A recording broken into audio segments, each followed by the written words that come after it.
Hello everyone, stuni ni khun zong kichat tizat tale mu thil Lhagao kidang camera footage sakuna aniki modo ho su vet khom na le sei khom su ananei ke tau hite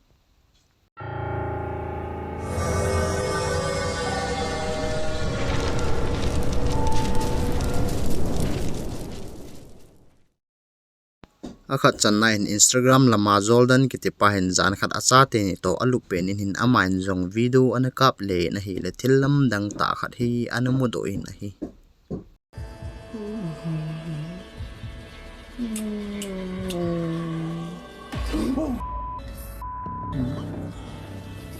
Yeah. Nothing here. Nothing here.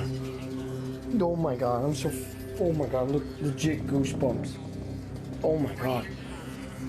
What the is that? Zoldan in zong afona kunin hin anung lang uwa mi avam ke khat ding hi amu in ama zong akin lamin athau do wang ven anungu su aven hi le ima mu theding hi aum kit pu in a hi Zoldan zong hichini a en sunga thil hlung so an lung dong le in ati zong anazal he jing in a hi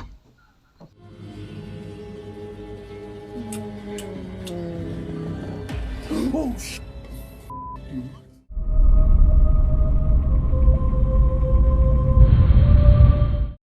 ani na hin zamena kiti Australia dinga la semin thang khat a hi in ama hin Instagram lama zong hin follower 6 million wal ani hin konsa na achi awana le akiman cha na ho hi Instagram lama hin an upload ji nikhat ama zong aloi te to ato khom pe ni hin achunga thilam dang ta khat lung hi Insta lama sun an upload in a hi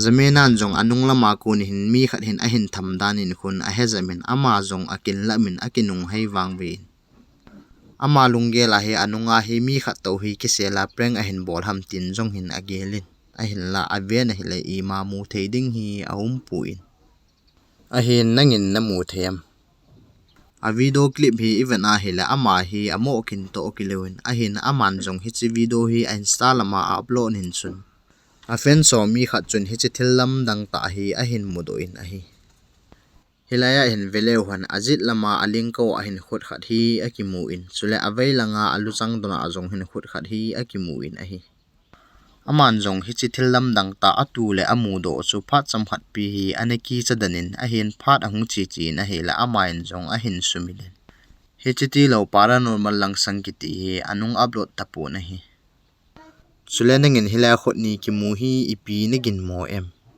ole ama hi la samin thang khat a hi za hi mu thilo Lhagao angai sang tan khat in akol good a hi dem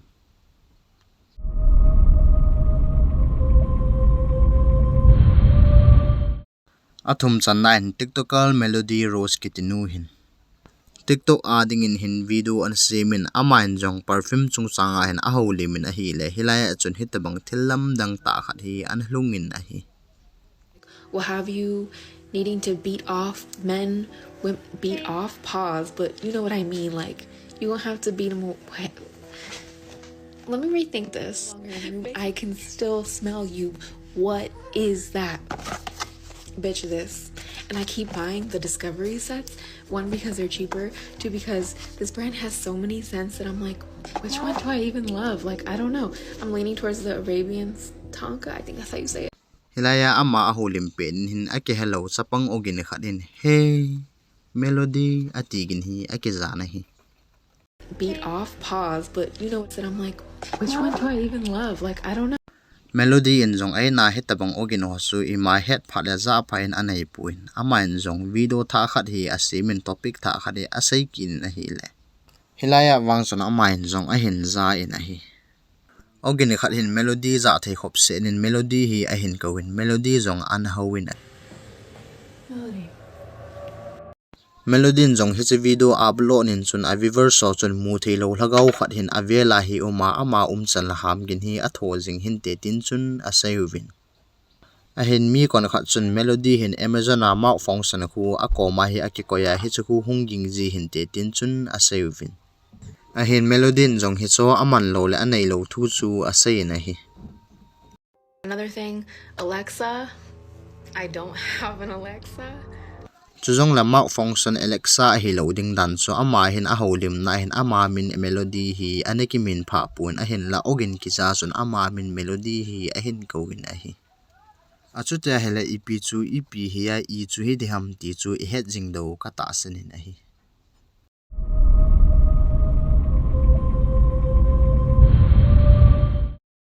Ali chan nine YouTuber the short fruit kitite ni hin. Holui ta hogem nung best pepper mill kiti hu hi export aga bol ko hanin.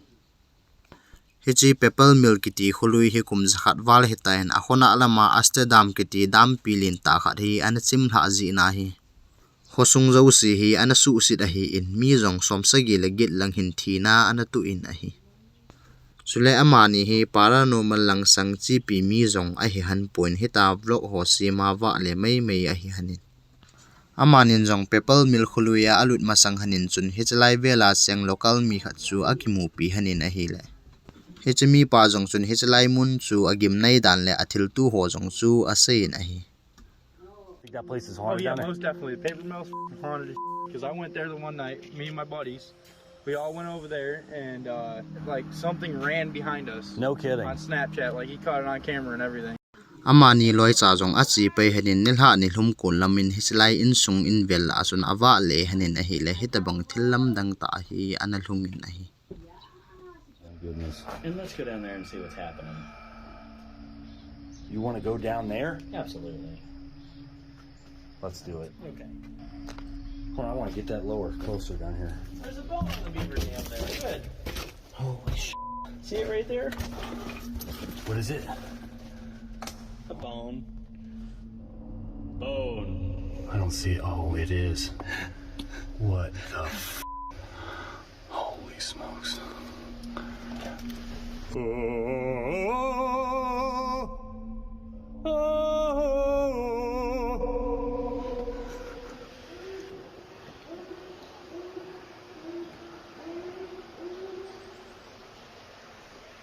What was that?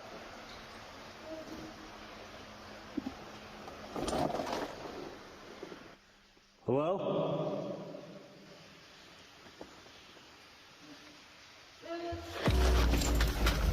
Yep, get the f out of there! Whoa! Yep, no more of that. Did you hear that? Oh yeah. What was I that? have no idea. Amani loi cha in jong in nui lama muthimla kunin chun ogin hi nai cha in azathei hanin a hi.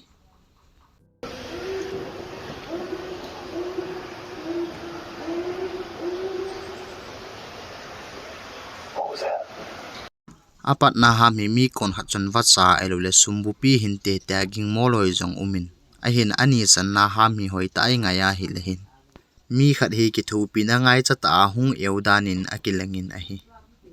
Hello?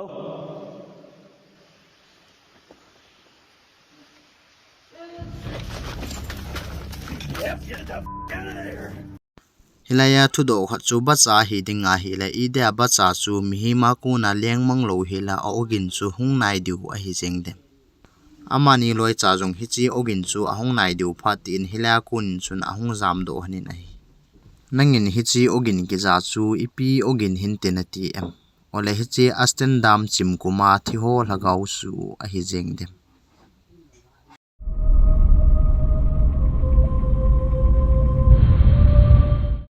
Anga sannain memo and pedi kiti YouTube lama ikyutan dito paranormal kiti te ni nu pahin. Mun kisay gimnei ta khat hi export aga bol henin hisalay mun asun numay khat hi asanga awa le akiti zi in. Amanin jong hisalay mun chu export aga bol henin inlam ahong kile hanin ahile. Hichinya ki panin chun ayin hana hin day lo ta thil di lo khat hi alhung zing ta in ahi. No mames. No seas mamador. No seas mamón, güey. No, no, no, no, no, no. No.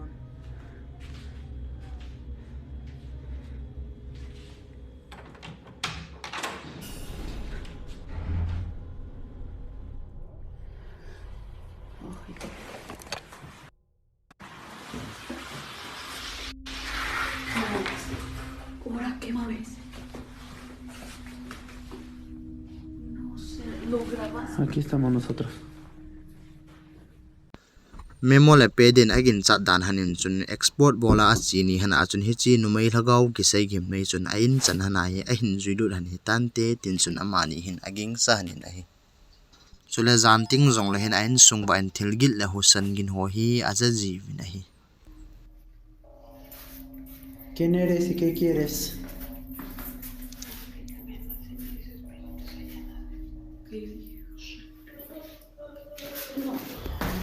Espérate. Ten cuidado, te vas a caer. Ay, cabrón. Hay que bajar. Ay. En nombre de Jesús. Te ordeno que te largues de nuestra casa.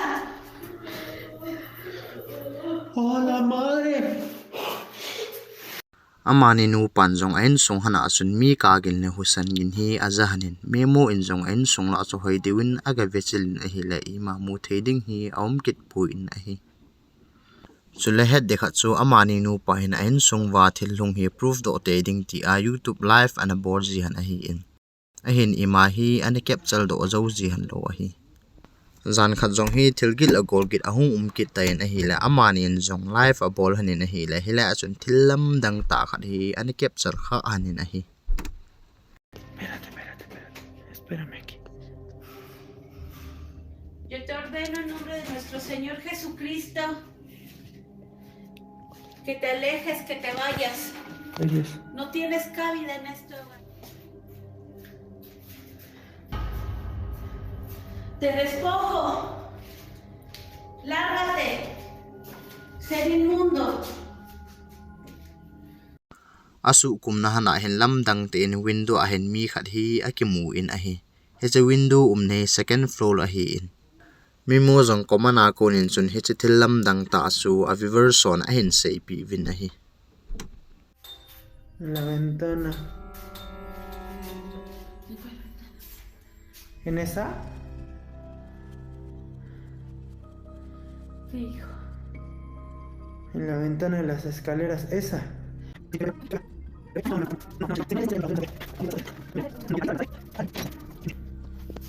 ¿A dónde está la ventana? ¿Ya vieron? O sea, son aproximadamente como 4 o 5 metros a la ventana. mi mo zong noi lama chun asu kumin hi chi window a san dan la a koma koima ading theilo di dan chu a vet se in a hi achu te hele hi chlai window ki mu mi lam dang ta hi nangin ipithil chu hi in te na ti em ole mi mo te ni nu pa na en wa nu mai Lhagao phalo hung wa lut hi denga agin mo chu a he khajing dem longel common lamain se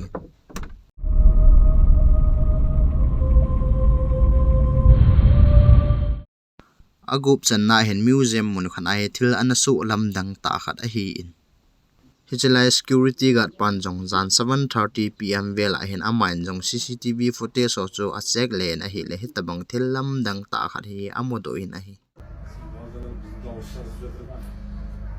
Avarans birer jaran şimdi. Prizerk. Ha, gördünüz mü aslında? Prizerk. Ha. İyi? İyi. Gördünüz mü? Prizerk. Karam cevap durar. Karam cevap duruyor ya. Yine cevap etme var. Siz şınap koçasap cevap verdiniz. Hayda sizge görünmüp жаңа. Görüngende sizin esiniz шығады dedi. Bunu gördünüz mü? Елес жүр ғой, елес, призрак. Бәрсе өткенде мен түнгі сағат 1-лерде көргем. hilaya hin veleu han museum sunga hin numei akichi be selo akang hem hum khat hi awa le in a hi security guard pa le aloi te hon jong hitabang thilam dang ta amu su amoin jong kidang asal he vin atiu anaza thei le jeng vin a hi amhon jong hi chiwang hi thilha a hi ti lo imagin mo thei ding dang anei pu vin a hi nang le kein jong thilha a hi iti jing lo ding ham ole thildang ipi gin mo thei ding na neyam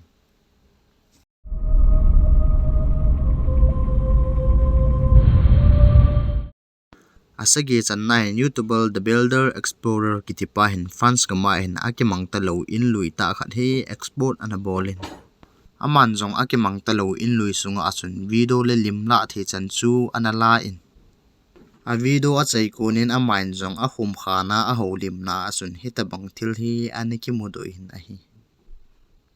Guys, well that is it for today's video. I hope you've enjoyed it. Please like and subscribe. Please go and check out the Instagram, which is the _. Also go and check out the Facebook page. Like always, I put all the pictures on Facebook. 10 best mates.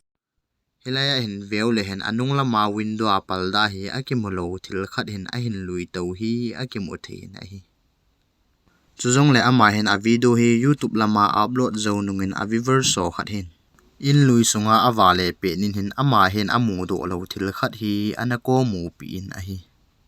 With this one first, because this one looks like it's got a lot of stuff inside, and it has.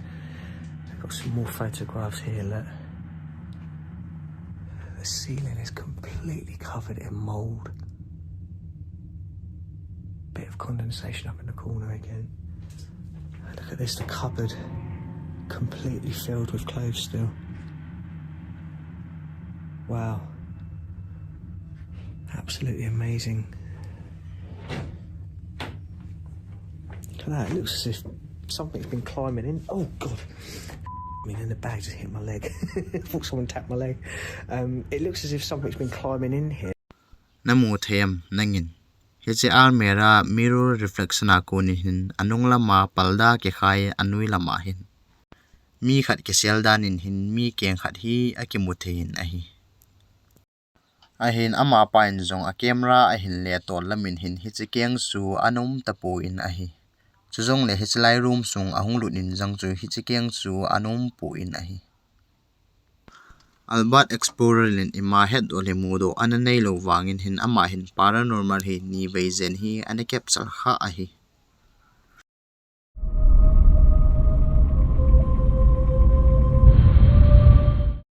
agit chanain Felicia kitinu hi zan khat polama oi cha to akichipe ni hin hitabang thillam dang ta hi analungin a hi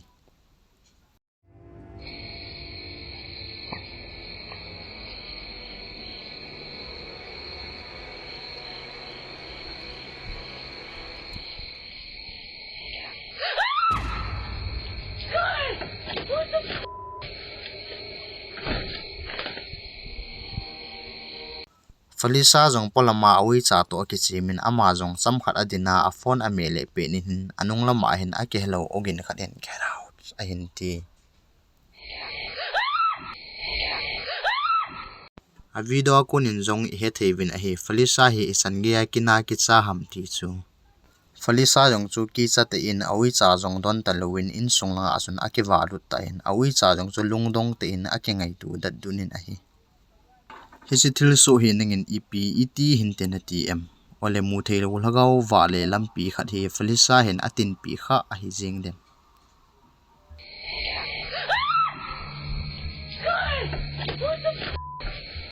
suzong le loi te ho tu na dingin hin hi chanin akichai tai na hon jong ngailu na nei ta like subscribe share ni hin bol pi ding win ke hin te me ipi hi le video thale anaki mukit ta hite